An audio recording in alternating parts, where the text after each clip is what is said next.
Week 2 of the NFL season is now in the books, and here is my reactions and takeaways from each game. First game, we got the Bills versus the Dolphins. Now, this game was very lopsided. The Bills won 31-10, and Tua went out with injuries, now on IR. I don't know how well the Dolphins can do with their current backup situation. They did sign Tyler Huntley, so that's pretty good, but I don't know how many games they can win now since Tyler Huntley is not the quarterback necessarily, like the type of quarterback that they're used to. Their scheme revolves around, he's a lot more mobile. He's not as accurate as Tua. I don't know if he can get the ball to the playmakers as well. Now on the Bills side of things, James Cook had a day. He had about 100 yards from scrimmage. He had 3 touchdowns. He was just cooking the Dolphins defense. And Khalil Shakir proves that he is their number 1 receiver. And you guys need to add this guy if he's still available in any of your leagues. I think he might be a league winner. And Josh Allen might be on an MVP level right now. And on the defensive side of things, it looks like Von Miller's just came back to his old form. He looked really good today. And Greg Rousseau seems to have broken out, so their edge rush tandem is really good. Plus, they intercepted Tua 3 times. Their corner's actually really good. I really like Christian Benford. I think he's one of the more underrated players in the league. Next up, we got the Packers-Colts game. It was actually only 10-16. It did not feel that close. Josh Jacobs did fumble at the 1-yard line. So the Packers really dominated this whole game. Josh Jacobs had like 30 carries for 150 yards. This is how the Packers are going to play without Jordan Love. And Malik Willis just did what he had to do. He completed 12 of 14 passes. He had a touchdown, no picks. He wasn't sacked. I really liked what I saw from Eric Wilson, the Packers linebacker. He only played 8 snaps, but he actually received a 99.4 PFF grade and had the interception. He was just good whenever he's on the field. And the Packers corners really shut down Anthony Richardson. Now, from a Colts standpoint, this was not good. I do not believe in the Colts. Anthony Richardson does not look like he can operate an NFL offense, and Jonathan Taylor's really good, but they're not getting him the ball nearly enough. They need to be feeding him, but instead, they're throwing it way too many times. One of the big concerns for the Colts, in my opinion, is I feel like Adonai Mitchell has been open a lot this season. I think he had 2 open touchdowns in the first game. This game, he had an open catch along the sideline, and Anthony Richardson overthrew him all those times. I don't know if their connection's very good, but Adonai Mitchell is in position to make these plays, and they're just not connecting. Next up, we got the Raiders beating the Ravens. I did not expect this. This is absolutely shocking. Actually, Gardner Minshew's played okay besides his interceptions. He's leading the league in completion percentage. They have no run game, though. Zamir White has not done what I expected him to do, and Alexander Madison's just getting way too many touches, in my opinion. And receiving-wise, Brock Bowers looks like one of the better tight ends in the league already. I think by the end of this season, I wouldn't be surprised if he was a top 5 tight end. And Devontae Adams, he's still got it. He's still one of the best receivers in the game. And for the Ravens, I'm very nervous for their playoff hopes. Like, they're 0-2. They just lost to the Raiders. Lamar Jackson has not looked that good this season, especially in this game. He didn't make the plays he needed to, and they just don't have any receivers that are stepping up besides Isaiah Likely in that first game. Lamar Jackson just hasn't looked like himself this season. I'm really nervous for how they're going to do, but Derrick Henry did have a good game, so that's helpful for the Ravens. On defense, I feel like they need to play a lot better defense against quarterbacks like Gardner Minshew. They're not dominating nearly enough. Next, we got the Browns beating the Jaguars 18-13. Such a slugfest. At the end, we might have seen a game-winning drive. Trevor Lawrence gets sacked for a safety. That really just was how the game went. It was just really boring. The Browns defense dominated. The offenses couldn't get anything going. And Trevor Lawrence needs to connect more with Christian Kirk. Like, Christian Kirk has not played well this season, but he is the most consistent guy on this receiving depth chart based on like last season and previous seasons. However, Brian Thomas is stepping up to be that one. On the Browns side of things, Deshaun Watson still looks terrible. He's obviously just not the guy. They need to move over to somebody else. I don't know what to tell you, Browns fans. I don't know if you guys can compete with Deshaun Watson at quarterback. A few players I'd like to highlight is Martin Emerson. He looked like a stud today, one of the better cornerbacks in the league. Next up, I got the Jets-Titans. Now, I don't know how the Jets ended up winning this game. Will Levis just needs to get a brain. Like, he's played decent until the end where he sold both games of theirs, making really stupid decisions. This one might have even been worse than his other one. I don't know what he was thinking. If they want to win games, they're going to have to teach Will Levis, you cannot make these stupid mistakes. But I really liked what I saw from Calvin Ridley. He absolutely cooked Sauce Gardner. Sauce Gardner ended up allowing, I think, 100 yards. It was just insane. Calvin Ridley's catch deep down the field where he fell over and rolled into the end zone. Sauce Gardner, he wasn't even like looking. He looked at the ball, saw it, and thought it was overthrown, so just stopped playing. And then Calvin Ridley was just able to roll into the end zone without him noticing. I'm getting a little concerned for the Jets. Now, Aaron Rodgers did take care of the ball this game, but he averaged under 6 yards per attempt and completed just over half of his passes. But he needs to get the Garrett Wilson the ball a lot more. I thought the first game against the Niners was a bit more encouraging. It's a bit disappointing from him. I feel like the Titans' defense is very underrated. They shut down Caleb Williams to 80 yards. Now Rodgers to 150. Their offense just needs to close out these games. Next up, I got the 49ers versus the Vikings. Okay, Sam Darnold might be good enough for them to win playoff games. This was insane. He had that insane throw to Justin Jefferson. He was able to carve up this 49ers defense. Besides a crucial mistake, I think the only reason why this game was close was because Fred Warner, he lurked Darnold. He forced a fumble near the goal line from Aaron Jones. Obviously the best linebacker in the league. But the 49ers just need to figure things out. Brock Purdy needs to make better decisions. Jordan Mason was very impressive with his new role over Christian McCaffrey, who's injured. I feel like he's able to carry the load really well. Now, they are very limited without Christian McCaffrey's versatility. I think that's one of the reasons why their play calling hasn't been as good this season. They can't use Christian McCaffrey like a dual threat weapon because that's just not who Jordan Mason is. Next up, I got the Chargers dominating the Panthers. Bryce Young gets benched after this game. This game was horrible from Bryce Young and the whole Panthers offense, besides their offensive line, which I thought looked really good. But the Panthers defense is also atrocious. And I think that the Chargers might be a bit better than we all expected based on what I saw from their offense and their defense allowing just 3 points, even if it is to the worst team in the NFL. That's still pretty impressive to hold them to just 3 points. Quentin Johnson got 50 yards, 2 touchdowns. Maybe he's the guy for the Chargers. I still think Ladd McConkey probably has the best chance to be their one, but Quentin Johnson's shown that he can actually be a receiver. And I really liked what I saw from Dobbins this week and last week.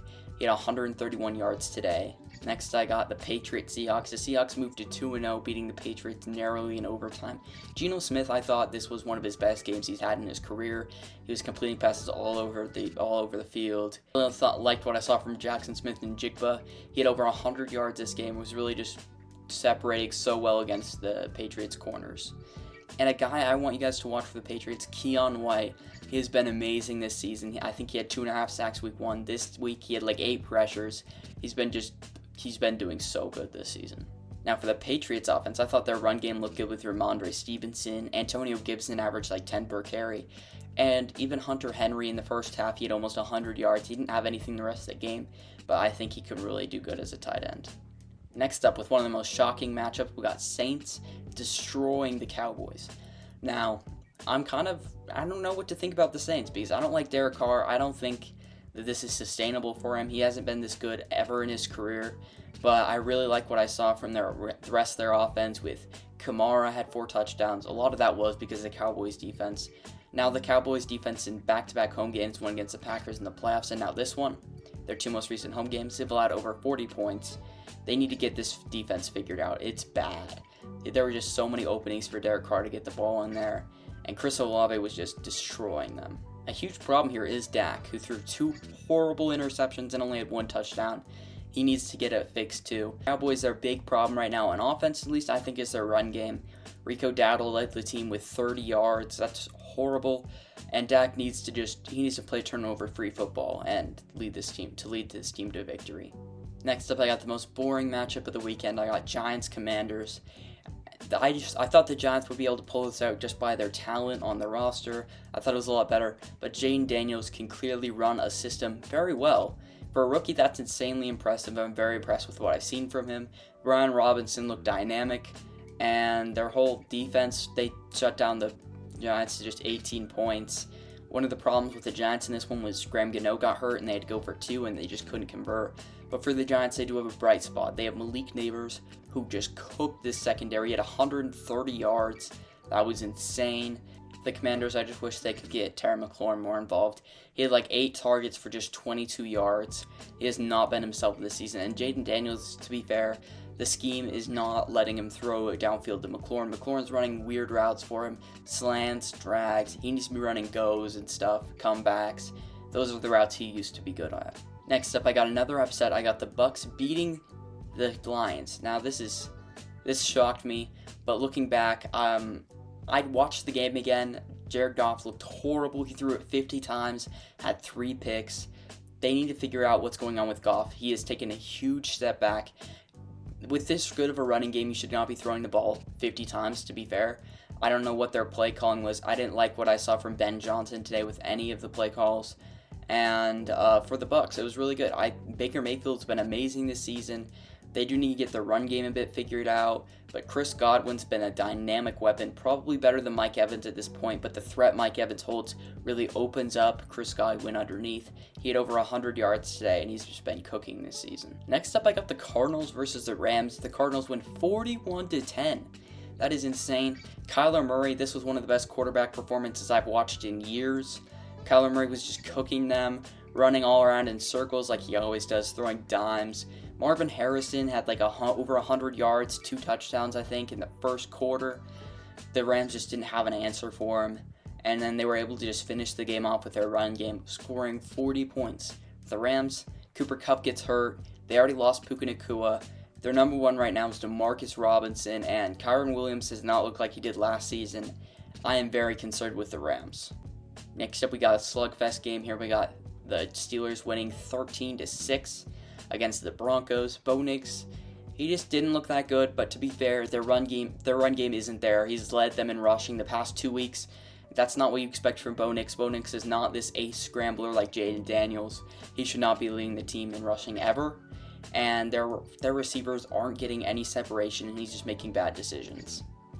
Now, for the Steelers, it looks like Justin Fields good enough to win games for them, even if he doesn't have to put up that many points because of how good their defense is.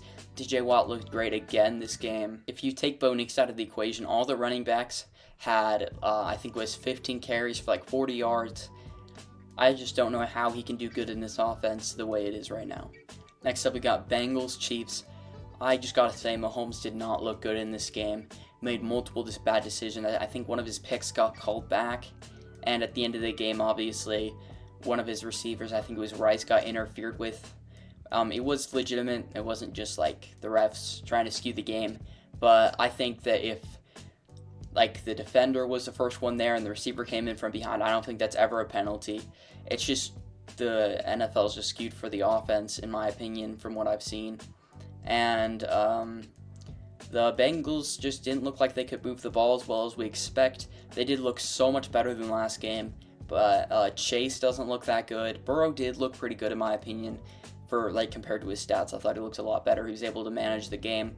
They should have really won this game, but at the end, yeah, they just sold. I think the Chiefs are going to struggle coming up because Kelsey hasn't been looking good this season, and now they lose Pacheco for I think it was maybe 6 weeks. And they just signed Kareem Hunt, but I don't know how good Kareem Hunt's going to be on this team. I don't know how much of a rushing threat they're going to have now without Pacheco. I think they might stumble and lose a couple of these next 6 games. Next up, we got Bears, Texans. Caleb Williams looked terrible. The offensive line looked terrible. This whole offense looked terrible, and they almost won. They only ended up losing by 6 points somehow. CJ Stroud looked pretty good. I really liked what I saw from Nico Collins. He had like 130 yards. Their run game looked really bad after last week looking really good. I think that's more due to the Colts' run defense being just horrible, as Jacobs just had 150 on them too. The Bears, just like the Broncos, not doing too much for their quarterback. Their run game was atrocious. Swift is averaging 2 yards per carry. Caleb Williams just led the team in rushing. Next up, we got the Monday Night Football game. Eagles lost by 1 point. They had it the whole game. They fumble it in the fourth quarter. I think the crucial 3 plays that lost them the game here is on, I think it was 3rd down. The Falcons are out of timeouts. They're running out the clock. They want to get the first down. They throw a pass to Saquon in the flat, and Saquon drops it. He had the first down, but the clock then stops. They have to kick the field goal, give the ball back to the Falcons, and the Falcons are able to just march down the field.